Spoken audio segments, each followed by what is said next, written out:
This is Growing San Diego, and I'm Caroline. Today we're going to show you about 3 generations of oaks that we have living in our yard.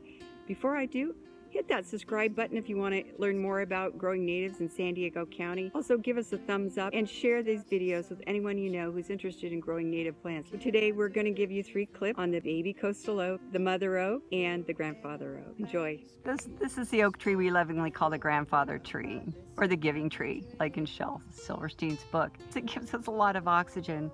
During photosynthesis, it breathes in CO2 and it breathes out oxygen.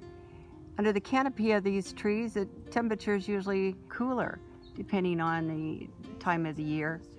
I know out here it's about 90 degrees where we live, and it's much cooler under the canopy of this tree. Of interest are the Rosa californica, the California rose, pink rose. It thrives underneath the oak trees, and also the toyon, which will have its red berries come this fall, later in the fall. So again, the grandfather tree. So here's the oak tree we lovingly call the mother tree that we've had growing in our yard for just over 10 years. Large enough that her canopy extends to where we can actually sit under a bench. And way beyond her is where the acorns landed, and that's where the little 10-foot tall baby tree is growing. So here's the baby oak I am so excited to share with you today. They're a lot faster growing than you might think. So we have planted all kinds of shrubs in this area, and that's why this little oak tree, the acorn, sprouted. When you get the native shrubs growing, what you're doing is restoring the soil to its original state. The mycorrhizal fungi which live in the soil